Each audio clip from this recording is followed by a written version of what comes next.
Hey guys! Have you always wanted to paint a beautiful, noble African elephant, but you've just been too intimidated by all those details and wrinkles? In this video, I'll be demonstrating 5 steps for painting an elephant that looks realistic and elegant, but will be simple enough that you won't be tearing your hair out in frustration. And before we jump in, if you haven't already done so, hit that subscribe button and turn on notifications so you never miss any of my new art videos.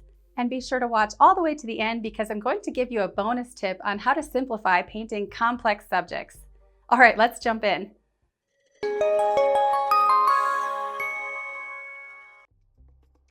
Step 1.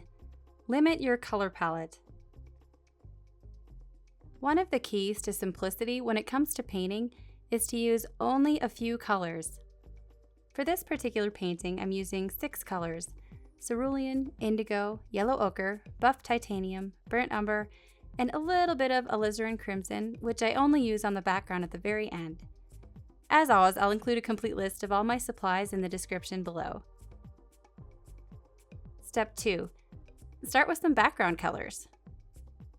When I paint on a loose, expressive, wet and wet wash of background color, this really helps remove the anxiety just created by the blank page. I can breathe a sigh of relief when I see some colors on the paper, and I can better visualize the atmosphere and energy I want the painting to radiate. For my painting, I dropped in some indigo and cerulean. I wanted it to feel shifting and stormy, to surround this strong, enormous creature with a mood that supports its powerful presence. When I add the brown suggestion of grass, I also use this as an opportunity to paint on a first layer of shadow in the legs and trunk, merging the background to the subject. Step 3. Paint on the lightest color all over the elephant. For this step, I'm using buff titanium to paint on the first layer of the elephant. Because the background is still wet, some backwash occurs, so I just correct this with a few swipes of a clean, dry mop brush. The background and the elephant feel merged in a way when we allow the different colors to meet.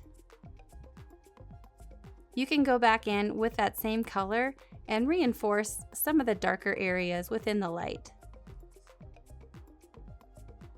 If you want to paint along with me but feel like this video is moving way too fast, click on the link in the description below this video for the full-length, real-time, narrated version of this tutorial, which also comes with a reference photo and sketch. And while you're there, grab my free guide on watercolor basics. It's a 20-page ebook that's packed with information every watercolor artist needs to know. All right, let's get back to the video. Step 4. Paint in the darkest shadow shapes. If you squint at the reference photo, the details disappear, and you can see very clearly defined shadow shapes in this elephant. Those shapes are the most important thing to articulate in your painting. If all you paint is the shadow shapes, I guarantee it will still look like an elephant, even without those glorious wrinkles. This is the most important step. So go big with this. I'm diving in with an intense mixture of indigo and burnt umber, which creates a rich black. Step 5. Paint the most important wrinkles. How do you know which wrinkles to prioritize? If you squint again at your image and you can still see some of the wrinkles, those are the most important ones. In this image, the broad horizontal grooves in the elephant's trunk really stand out to me, so I carefully paint those on, connecting them with the wet, dark paint of my shadow shapes.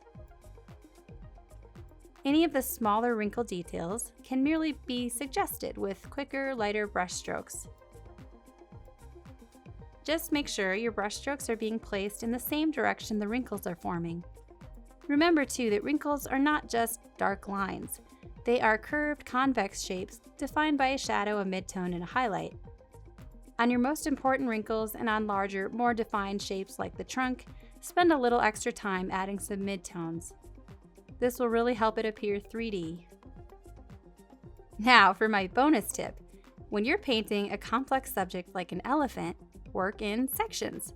I broke the elephant up into sections, starting with the legs and trunk, moving to the right ear and then the left ear, and then finishing with the middle of the head and finally adding the background effects.